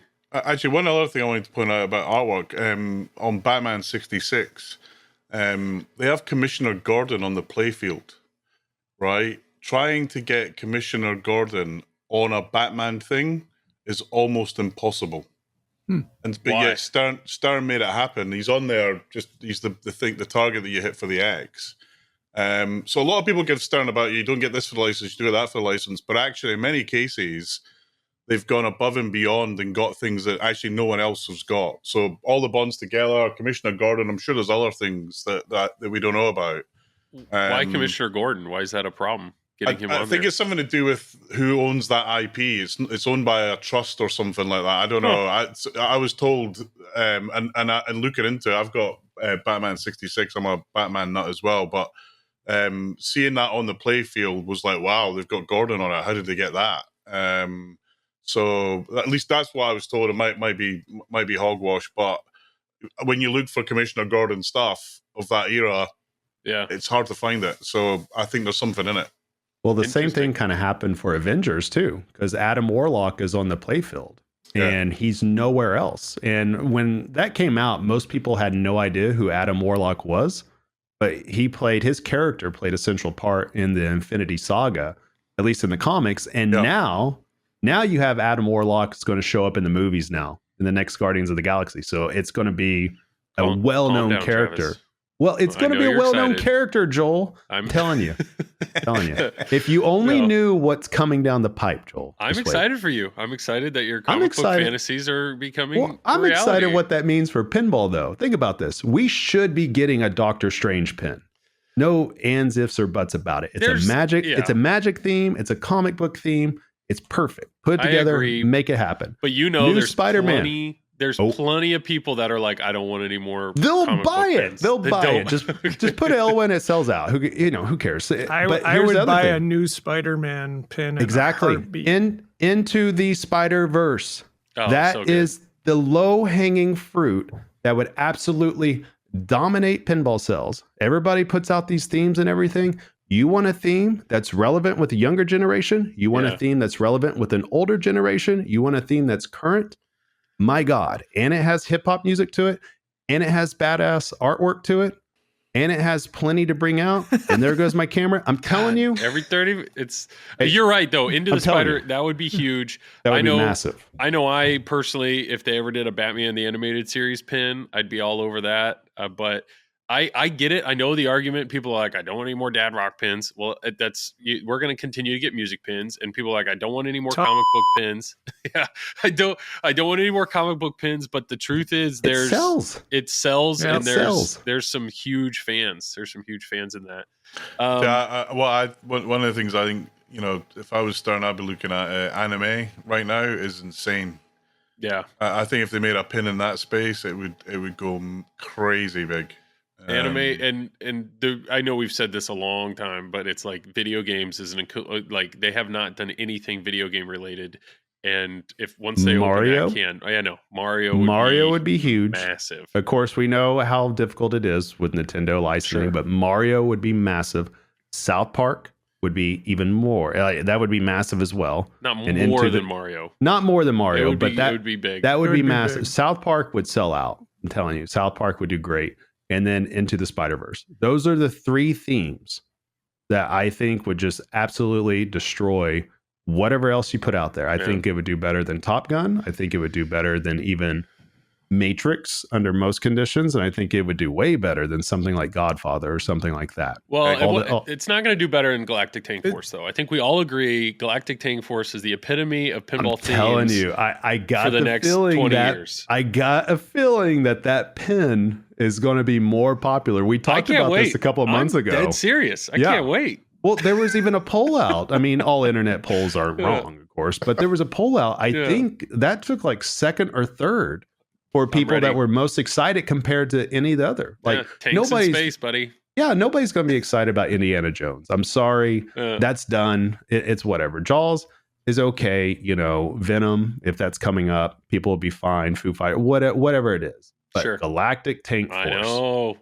I'm telling you. In the lunchbox that I'm going to be able to get with it, I can't wait. I can't wait. I mean, we still need to know: are we the Tank Force? Are we the commander? like who are we fighting? I don't know. I do want to stick with the accessories. Do the tanks fly, Joel? We need to know space, this, buddy. Tanks in space. My God. I want to keep talking about accessories. So first off, Neil, I know you bought the Mando topper. Yes. What are your thoughts on it? Because Tom over there, he keeps his games in competitive play, so it just shows scores. So he doesn't even get to see all the fun things. Okay. I didn't know that was the case. So mine's probably just shows scores as well then. Oh, yours. Yeah. So I think it's great. I get it. I forgot there was a topper on mine. Yeah, I mean, in terms of value, you have to question it. But look, again, starting to put a bit of effort into building something that wasn't just a flat thing with lights pointing at it. I hope they keep doing that. Again, I wonder if the reason they're priced so high is because Stern can't make enough, and they know that, so they've got to extract the maximum. Hopefully when they move to this new factory, they've got bandwidth to make more and more, and we can go back to one of the best toppers of all time, $400, Black Knight, right? Oh, let's get back. Good. Let's get back to that world.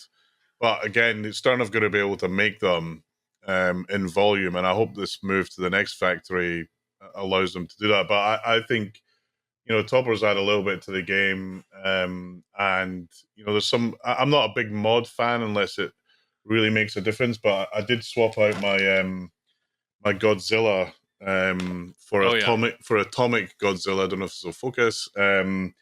Actually, Atomic Godzilla made by a guy here in the UK. It's a great mod for Godzilla. Lights up and actually looks like Godzilla rather than Godzuki.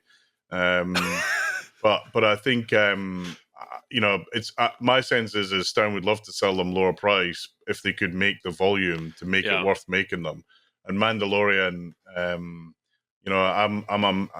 again another kind of Mando crazy, and I kind of feel that finally we've got with Mandalorian the Star Wars that we should have always had.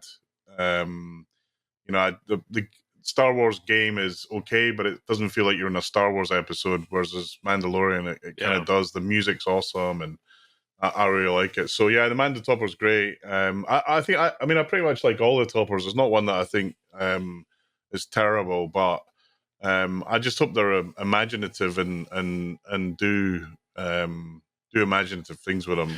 I totally agree. And that's what scares me about the Godzilla topper. It hasn't been announced. We don't know what it's going to be. But to me, I hope they go big. I mean, everything about this game is incredible. And I don't want the topper to be lame.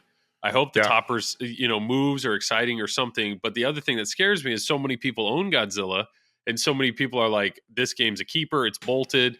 People are, including myself, like are modding it, putting the bells and whistles on it. So if all of a sudden this Godzilla topper comes out and they're sold out everywhere and they can't make enough for them, I don't know. We'll just have to cross that bridge when we get there. But all four of us own Godzilla, and probably all four of us have full intentions of buying the topper. I mean, it's I don't know. We'll see. Let's talk about everybody's favorite mod, especially Tom. I know Tom loves this mod. which is Stern Insider Connect. Oh, It God. sounds yeah. Stern Insider Connect. And Neil, I'm excited to talk to you about this for two reasons. But number one, Stern Insider Connect recently they just did a big update, which was really cool. Actually, I thought this was genuinely cool. If you go on your Insider Connect account, you will see that at the top they do a year in review. So you can see everything that you did last year. You can see like what games you played the most, what days of the week you played the That's most, how an many update? games.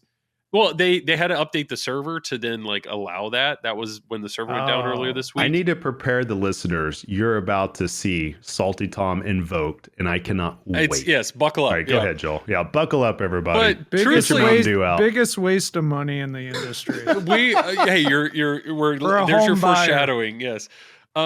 What I will say is I actually thought that was really cool. I thought it was cool to see like when do you score the most points? It compared each ball. So you're starting to realize how much Stern is actually like how much data they're capturing from these games when you log in with Stern Insider Connected. I will say personally, I enjoy the achievements. I think they're cool. But the biggest thing that I love about it is just the fact that like when my brother comes over, we made my dad a Stern Insider account so that when he plays, I mean, home team is huge. Being able to hold the button in, immediately log in. You don't have to type in your name, all that. I love it. I love it so much that I'm currently borrowing a Jurassic Park that doesn't have Stern Insider Connected on it.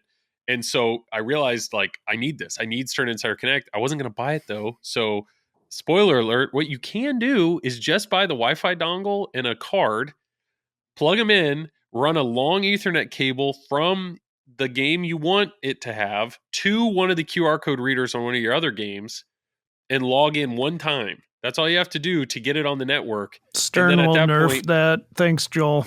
For this the is record, not Stern new. Pinball, This I is do not not. new. I do not endorse Oh. what was just said. For the record, I love my job. Yeah, as a distributor. Yeah, you're not encouraging it. I'm just saying what I did at the risk of me breaking my friend's game, which I'm borrowing. but I was able to get it just because I want home team. So I personally am a fan of Stern Insider Connected. I think Travis as a distributor is a fan of the Insider Connected. I'm not going to put words in your mouth. I mean, it But- depends. I think I want to see more stuff fleshed out for the Yes. home user. That's what I really want to see. They've indicated to us Thank that you, that- Travis. well, they have indicated that this is something that they're looking at. They Oh, plan. I that's just hope nice. that I just hope it shows up soon because obviously plans aren't doing anything at this point. But Yeah. I do know from the way locations talk that they love it for the way that the interface is, the feedback And the that they get leaderboards. from it. Yeah. Yeah, the leaderboards are huge. And that's the main thing I want to see more than anything. Like I've discovered out of me playing this, the achievements are fine. Unfortunately, it's like if you log in for the first time, the achievements just rain down like Oprah's giving away cars. They just all pop up like crazy. So what I really want to see out of it, what I'm most interested in is a home leaderboard. I want to be able to put up a TV screen, see all the high scores, have my kids see their scores. They be able to try to beat each other and just keep going back and forth because there is a certain element to that gives you more replay Sure. chances, or it makes you want to do And it. it's But coming. yeah, It's yeah, coming. and that's like the biggest thing. I do like the end of the year review though that tells you what you tend to score the most, like which ball you tend Yeah. to score. I do like that. I mean, everything else, the average XP, it doesn't matter. I do like though my top titles. I played Godzilla 69 times, so nice. I'm extremely happy about that. Yeah. But yeah, I mean, it has interesting data. I just what I really hope it goes towards. I hope just from the tournament perspective that they're able to fully implement it to where, like as a tournament director, I'm sure Neil would love this. I'm sure Tom would love this to Yeah. where we could say, hey, we're having a Herb event.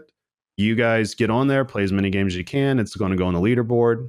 Like, I hope it does something like that. Something that kind of like Scorebit technically can Probably, already So do. that's- So probably that's a shut great down the transition. server.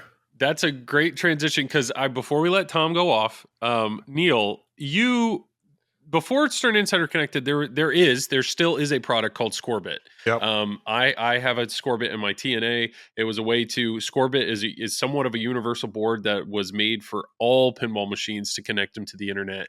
And I know Neil, you went in big. I think you got a Scorebit game for every single one, or a Scorebit board for every single one of your games. And Yep. some of the tools that you can use to there's a whole API out there where you can pull data in real time. So you, from a tournament standpoint, you had set up leaderboards so you could see the scores on all your games. I mean, talk about that. What do you like, or did you like about Scorebit, and then comparing that to Insider Connected? Yeah, I mean, look, I think let's Insider Connected and Scorebit are kind of, they do similar things, but they're kind of aimed at different people. I think Stern really tried to aim this at the more casual player in bars, hence why that's where the focus is. And I think it achieves something for that community. I think for the hardcore player, I think Insider's got much more work to do, a lot more work to do. For me, I run, as you said, I run tournaments, I do streaming, I do events and stuff. I run 3 events in this room every year, and they're all match play. At the end of the game, I press a button on match play. It grabs all the scores for the games, ranks everybody, and I move on to the next level. I know that there's no cheating. I know that there's no mistakes. I know that, this is Scorebit. I know there's no mistakes. I know that there's no cheating. I know that everything's 100%. And honestly, it makes the running of tournaments a complete breeze. I even know what games aren't finished.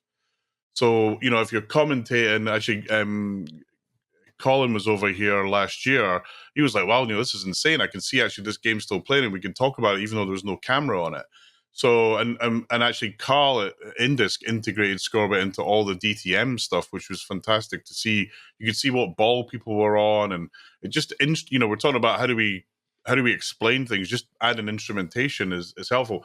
I'm a network guy. That's what I do for a living. So the minute a pinball machine was able to be connected to the network, I'm in. And Jay Adelson, who runs Scorebit, is the guy who runs it. He's a really big internet kind of guy. He's data centers. He's done a load of stuff. He's a great friend of mine. So I put them in all the games. They're in most of the games at the club where Scorebit support it. We have a monthly competition on it. It's high scores. It's on, and the great thing about it is it isn't just Spike 2 games. So I've got it in my X-Men, I've got it in my Walking Dead, I've got it in my Batman, I've got it in my Bond, I've got it in my Theatre Magic.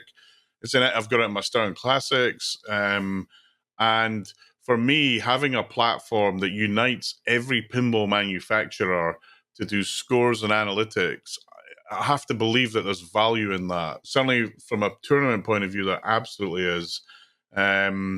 And we during COVID they added challenges so you could challenge everything. Sure, it's not the same game and the tilts might be different, but you can have a bit of fun with it. And the app that they've got on Scorebit is great.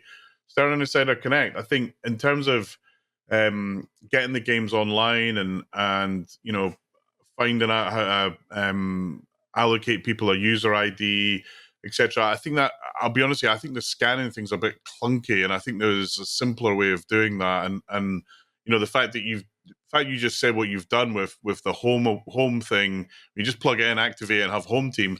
Actually, why do you need if you just connect to the network and you log in or something on your phone and give the game ID, why can't it then just automatically populate you without having to buy anything? Because if when you talk to Stern, they're not in it to sell the hardware, they're in it to get people connected. So, hey Stern, what more can you do to make that connection much quicker?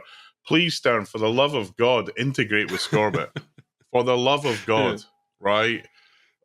George, I will buy you the best steak in any part of the planet. Just freaking integrate with Scorebit, man. For God's sake.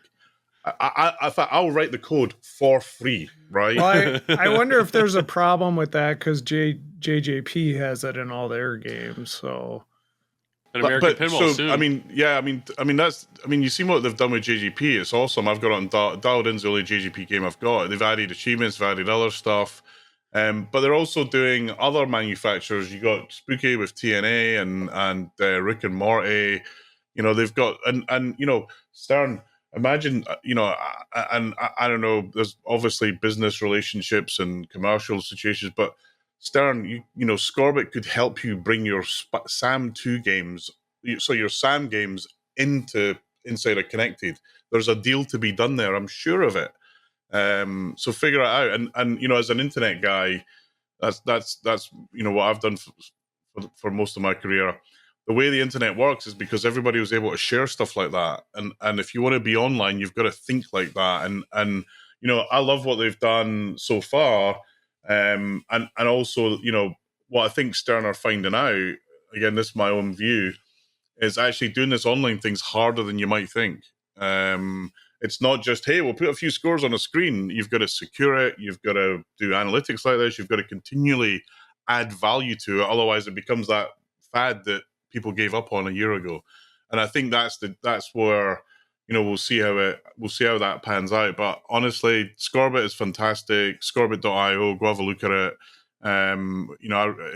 It's made my life a lot easier. I've got these big screens on my in my game room here. When people come round, they log in, and we have little competitions. It's great fun. You can put it on your stream. You can make it when you hit a certain score, all the lights flash. There's all sorts of bizarre stuff you can do with it. And but getting games online into the modern world, hallelujah! We've got to do that, and we've got to do more of it. Yeah, no, that's well put. I know you are using Scorbit to its full potential, and that's something that I know when I put one in TNA, or even when it came out, that was kind of the big question. They're like, well, why do you need it? Or what's besides being able to see the score from your friends, like what's the point? I mean, actually, TNA is a great example where Scott did a lot of work on it. When you're watching TNA so if someone was playing TNA, I'd watch on my phone what mode they're in, what ball they're in, how many balls have they locked. And again, when we were commentating, we were able to pull down. I was able to give updates on other games by using the Scorbit app. Mm-hmm. It's like when you build these things, you build them in a way where you maybe have so many ideas in your head, but let me tell you, there's a whole community out there that have got even more ideas than you can dream of. Give them access to it. Let them build it. Okay, they might break a few things every now and again, but they might come up with 4 or 5 things that are amazing, that really make a difference both to the platform and to what and to pinball. Make it that accessible. Give people the API. Let people code and learn and do cool stuff. And who knows where it goes? I just feel that there's much more to do, and being open and being able to integrate and being able to work together and share stuff. I think will make it easier for Stern to grow inside of Connected, and I think it'll be easier for it to become not a fad, and that's what worries me about both of these things right now. Yeah, good point. And Tom, before you share your bit, let me just go ahead and hit this. Tom talked. He had something to say. Tom talked. He had nothing to say. Tom talked. Tom talked. I got nothing. Tom, Insider Connected, thoughts? I don't know if I want to talk about something that's so terrible. You have it. You have it in multiple. You bought multiple. I have it kits. in all my games that I can possibly have it in. Uh-huh. What a waste of money. Once again, Stern, I would like to let you guys know I do not endorse the views of Joel or I don't Tom. work for the pinball company, so I can say these things. So, honestly, I mean, the achievements are cool. I've said this before. The achievements are cool, but in the home environment, it sucks because there's no verification. So why do you have it? The only thing you have is the home team where you can hold the button. I mean, that's the only feature for a home user. You don't have leaderboards, which, I love it. I love going to shows and playing it. Although I have had one operator come to me and say, I'm sick of you damn tournament guys coming over here and getting all the high scores. And I was like, oh, okay. I didn't realize that was an issue. But anyways, I just think there's just so much more that can be done. Maybe there's stuff on the way, but it just doesn't seem like it. Yeah, I will be interested if in a year from now or whatever it is, where I know home leaderboards is a big thing for you, and you've talked about doing heads up or some sort of being able to play other people. If I can't wait if Stern Insider gets to that point where all of a sudden you're like, guys, I was wrong. Stern Insider Connected is incredible. I just hope this isn't like certain other things Stern does where, it just gets abandoned, Okay. like certain games that are coded, WWE, Monsters, it seems like, if things don't go well with sales, they get pushed to the side. And that's what I'm afraid that's going to happen to Insider Connect. Well, it sounds like you've done your part in helping with sales by going ahead and buying a kit for every one of your games. So True. what more besides speaking highly of Insider Connected, you've done everything you can, is what it sounds like. I would love to speak highly of it, but I can't at this point. That's a great way to end that. Tom talked. He had something to say. Tom talked. He had nothing to say. Tom talked. Tom talked. I got nothing. For the record, Okay. Salty Tom is my second favorite Tom. I've moved him up to number 2. I think what was it? It was like Mountain Dew Tom, or he had some hot chocolate with some whipped cream. Mountain Tom. Dew Tom's number 1 for There's sure. Do you have a favorite? Do you have a favorite Tom, Neil, that we're unaware of? I just kind of laughing, Tom, when we're like at an event and we're both trying to score something and neither of us can, and we're just laughing at each other. We're laughing at how bad we suck at pinball and wondering why we're at this tournament. Well, I think looking at our list here, I think we covered everything. Is there anything else? Neil, is there anything else you want to share or talk about? Just one thing, UK Open registration opens July the 1st. Playpinball.uk. Come, it's going to be an epic event, and we'll look after you and love you and give you lots of very bad British junk food. Oh yeah. Will there be great. Fish and chips? And gin. Lots of gin. Lots of gin. Okay, well, we'll plug it up then. Travis, go for it. Yeah, you guys can find me right here on the Triple Drain Pinball Podcast. And I do have some other projects that are coming up, but I don't want to announce it just yet. So a little teaser right there. But yeah, that's all I got. Thank you for your you fine gentlemen today joining me this morning, especially Neil and especially Tom. Thank you. Yeah, you're welcome, Travis. I see what you did there. Yep. Oh, Joel, you're here too. Yeah. Thank Neil, you, Joel. do you have anything else to plug? Neil? Oh, You want Neil to plug? No, just to say thanks for having us on, and also Pinball Republic in London. If you're in London, come visit us. We got 60 great games, and we'd love anyone who comes over. We'll look after you. So it's a co-op we run. But also, thanks for having me on the show. It's been a blast. Thank you. Absolutely. And you have a YouTube channel. Yeah, I mean, look, I've got a YouTube channel. I'm on Twitch, but it's kind of just me, like old man yelling at clouds. So it's perfect. If you want to watch, feel free. If you don't, feel free also. It's Domino Arcade, right? Is the YouTube? Just Google for Domino Arcade or Domino Pinball, and you'll find it. But I'm kind of just a guy who does it in his spare time, as opposed to a pro like you guys.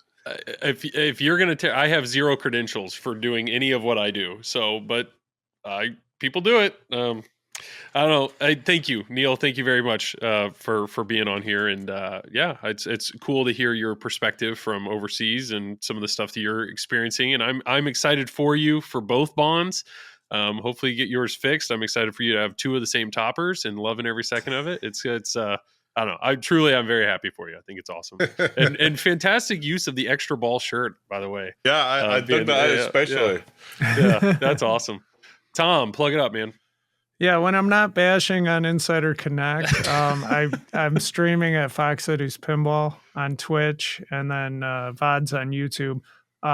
We actually got a lot of stuff coming up. We got the Winter 3X at District 82, which is a Stern Pro Circuit event. That's February 17th to the 19th. There'll also be a 3-strike on that Thursday night. And then in March, we've got a couple things going on. We got the Nationals, or North American Pinball Championships.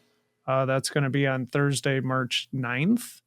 And then after that, we have Pin Masters, which you can still sign up for. And they just announced on the IFPA that you can win a new in-box Stern. Oh, nice. So get signing up. And that's March 10th through the 12th. Then in April is the Great Lakes Pinball Open, which signups are February 11th. So, and it's limited to 150 people. So people get on always it. ask Yeah. me, how do I sign up? Like, be ready at your computer as soon as registration starts. F5. F5. Awesome. Well, Joel, are you going to plug the Pinball Awards? Even You though know, that's technically well, like do you we're see putting how out this you podcast. see how this works? Like Travis plugged, and Neil plugged, and Tom, and now it's my No, turn. Yeah. no. You confused all of us. You had Neil plug, then you went to me, and then you boomeranged, and you went back to Neil. So All right, I thought we you were gotta- going to yeah, we boomerang gotta back keep to it- me. keep I it was ready to simple plug for more ya. stuff. Yeah, so the Pinball Awards, it's actually, we are recording this on a Friday. It's obviously, this episode's not going to happen today, but so go watch them. They're going to be on YouTube. Go check out the Pinball Network. That's where the video will be after the fact. We're excited. Yes, Rush, I know. I have already seen the votes. Tom, I think you're going to be happy, is what I'm going to say. But yes, go watch it. That was unless Zach's the Flip It Out factory or whatever, the facility burns down or something. Everything should be filmed tomorrow and we're going to live stream it. And then, so anybody that hears this later, go watch it on YouTube. Yeah, we got a group of judges. There was like 50 something people that were vetted judges, media creators and whatnot. And then we also had a 10% public vote, and we had like over 150 people vote in the public vote as well. So really cool group of people that voted on that. And yeah, it should I be really wish fun. I could go there, and I'm sorry I can't make it, but I will be watching from home. Yes, I think it's going to be fantastic. And then, yeah, I stream on every Wednesday night from 10 to midnight Eastern Standard Time on the Flippin' Out channel on YouTube.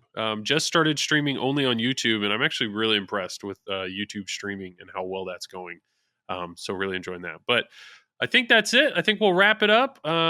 Travis, thanks for being here. I really appreciate the little bit of effort you put forth in your background. It's getting better, slowly but surely.